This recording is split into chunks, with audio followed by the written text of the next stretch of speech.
भाई सोचो तुम रात को सोए सुबह उठे ही नहीं, कैसा लगेगा तुम्हें? वैसे लगने के लिए तुम भी नहीं होगे, बट यार यही बातें हो रही है भाई इंस्टा रील और शॉर्ट्स पे जब भी देख रहा हूँ भाई, ये समुद्री दानव की बात हो रही है। क्या क्या टॉपिक वायरल होते हैं, बट हाँ न्यूज में भी कुछ चीजें आ रही है कि भाई समुद्र से कुछ ऐसी मछलियां बाहर आ रही है जो भाई जब तबाही होती है तभी बाहर आती है। भाई ऐसा कैसे हो सकता है, समझ में नहीं आ रहा। तो भाई चलिए देखते हैं कि क्या है केस और क्या है कलेस। तो स्वागत है आप सभी का बैड वर्ड फिल्टर में, और भाई देखते हैं भाई कौन कौन सी मछली बाहर आ रही है, और क्योंकि मेरे को भी इसमें ज्यादा नहीं पता। तो भाई चालू करते हैं और वीडियो का क्रेडिट जाता है भाई अंडर एक्सपोज, मतलब एक्सपोज नॉट एक्सपोज, एक्सपोज भाई को जाता है। कभी सोचा है कि समुद्र की गहराइयों में क्या छुपा है?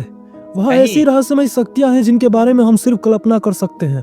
और फिश, जिसे समुद्र का संदेशवाहक कहा जाता है। भाई यही है वो मछली। एक्चुअली ना ये सच्ची में मैंने ना एक थोड़ा सा पढ़ भी लिया था। मैं सोच रहा था कि क्या ही टॉपिक है। मैं आप तुम्हें सीरियसली बताता हूँ भाई, ये मछली जब भी बाहर, ये बहुत नीचे रहती है, जब भी ये बाहर आती है कोई ना कोई कलेश होता है, क्योंकि समुद्र ना नीचे, क्योंकि धरती है भाई, वहां पर जो भी होता है ना वो उनको पहले पता लगता है। आपने नोटिस किया होगा कुछ भी होने वाला तो जानवरों को पहले पता लगता है। वो कहावत नहीं है, वो एक्चुअल फैक्ट है। अचानक समुद्र की सतह पर आने लगी है, लेकिन क्यों?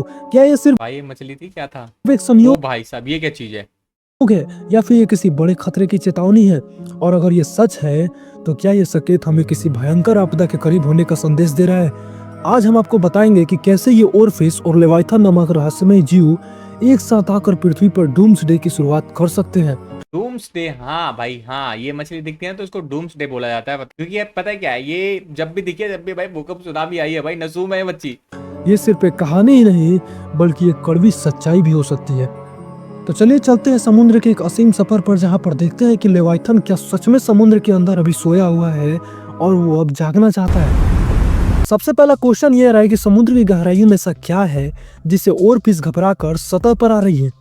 ओरफिश एक लंबी सिल्वर रंग की चमकदार मछली होती है जिसकी लंबाई 11 मीटर तक हो सकती है। यह आम भाई 11 मीटर तक लंबी मछली, मतलब समझ लो 11 मीटर कितना होता है भाई, तुम सोच भी नहीं सकते हो कितना होता है 11 मीटर। तौर पर समुद्र के 200 से 1000 मीटर की गहराई में पाई जाती है। जापान में इसे रयोगो नो तत्सुकाई कहा जाता है, जिसका अर्थ है समुद्री महल का दूत। वहाँ की मान्यता है कि जब यह मछली सतह पर आती है तो यह किसी प्रकृति आपदा की चेतावनी देती है। लेकिन सवाल यह है कि आखिर ये समुद्र से बाहर क्यों आ रही है? क्या समुद्र क्योंकि कोई प्राकृतिक आपदा आने वाली है भाई, अभी अभी आपने बोला। में कोई हलचल हो रही है? क्या कोई ऐसा खतरा है जिसे हम देख नहीं पा रहे हैं? जैसे 2011 जापान की सुनामी से पहले जापान के तटों पर कई और फिश मरी हुई पाई गई थी। कुछ हफ्ते बाद 9.1 तीव्रता का भूकंप और भयंकर सुनामी आई थी जापान में। फिर वहीं सच है भाई, 2020 सच है। में फिलीपींस में और फिश देखी गई। कुछ ही दिनों बाद वहां भूकंप आया। 2023 में पेरू के समुद्री किनारों पर और फिश मिली। इसके बाद वहां बड़े पैमाने पर भूकंप और सुनामी जैसी स्थिति बनी।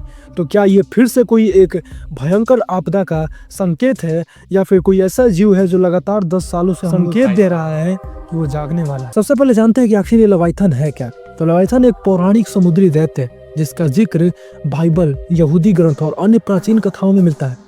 जैसे कि भाई तुम्हें सबको पता है कि भाई एंड द एंड जब दुनिया का अंत होगा, यानी आखिरी दिन हम कयामत भी बोलते हैं, उस दिन क्या होगा कि भाई एक राक्षस आएगा, सब कुछ खत्म करके चला जाएगा। बचपन में भी सुना होगा, और हकीकत भी हो सकती है भाई, ये सब चीजें हकीकत हो सकती है, तो उसी की बात हो रही है। इसे एक विशालकाय ड्रैगन या सांप के रूप में बताया गया है जो समुद्र की गहराइयों में सोया हुआ है। बाइबल के जिक्र में लेवाइथन एक ऐसा जीव है जिसे ईश्वर ने करोड़ों वर्ष से समुद्र में छुपा के रखा है। जब ये जागेगा तो महाप्रलय की शुरुआत होगी। कुछ ग्रंथों में इसे आग उगलने वाला समुद्री दैत्य बताया गया है जो पूरी दुनिया को निगल सकता है। सबसे पहले जानता है कि वैज्ञानिकों का इसके मामले में क्या कहना है। कुछ वैज्ञानिक का मानना है कि लेवाइथन सिर्फ एक पौराणिक कथा नहीं बल्कि समुद्र की गहराइयों में छुपा कोई अज्ञात विशाल जीव हो सकता है जो हजारों सालों से छुपा हुआ है।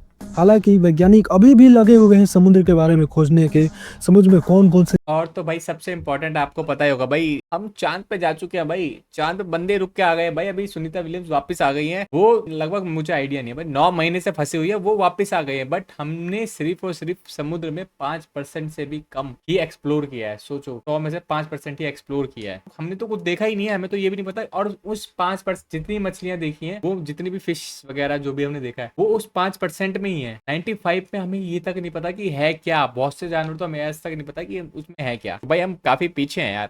जीव मौजूद है अभी भी, क्योंकि हम लोग अभी समुद्र 90% भाग हम जानते ही नहीं है। वैज्ञानिक अब एक कारण और है भाई हमारे पीछे रहने के, तुम्हारे भाई जैसे स्मार्ट बनता यूट्यूबर बन गया इसलिए। अगर मैं भाई बनता कुछ, फिर देखते साइंटिस्ट बनता तो फिर मैं थोड़ा खुलासा करता। लोगों का मानना है कि लेवाइथन की कहानी शायद विशालकाय समुद्री जीवों से प्रेरित है। आज हम जानते हैं कि डीप सी में विशाल स्क्विड, व्हेल और अन्य रहस्यमय जीव रहते हैं। कुछ वैज्ञानिकों का मानना है कि लेवाइथन की कहानी मेगालोडोन नामक एक विशालकाय शार्क से जुड़ी हो सकती है, जो लाखों साल पहले समुद्र में रहती थी। मेगालोडोन की लंबाई 60 फीट तक होती थी और ये अपने शक्तिशाली जबड़ों से किसी भी चीज को नष्ट कर सकती थी। क्या लेवाइथन वाकई में ऐसा कोई विशालकाय जीव था जिसे हमने समय के साथ मिथक में बदल दिया? अगर ओरफिश समुद्र के अज्ञात रहस्यों को जानती है तो क्या ये लेवाइथन के आने की चेतावनी दे रही है? वैज्ञानिक मानते हैं कि ओरफिश समुद्र की गहराइयों में होने वाले छोटे छोटे बदलाव को भी महसूस कर सकती है। यस ये पानी के दबाव, टेक्टोनिक प्लेट्स की हलचल और समुद्र धाराओं में हो रहे बदलावों के प्रति बहुत संवेदनशील होती है। लेकिन अगर ये बदलाव सिर्फ भूकंप और सुनामी नहीं बल्कि लेवाइथन के जागने का संकेत है तो क्या ये दुनिया के लिए सबसे बड़ा खतरा बन सकता है? तो भाई इस वीडियो करते हैं खत्म। आई होप आपको वीडियो अच्छी लगी होगी। अच्छी लगे तो लाइक करना, सब्सक्राइब करना, शेयर करना। Bye bye.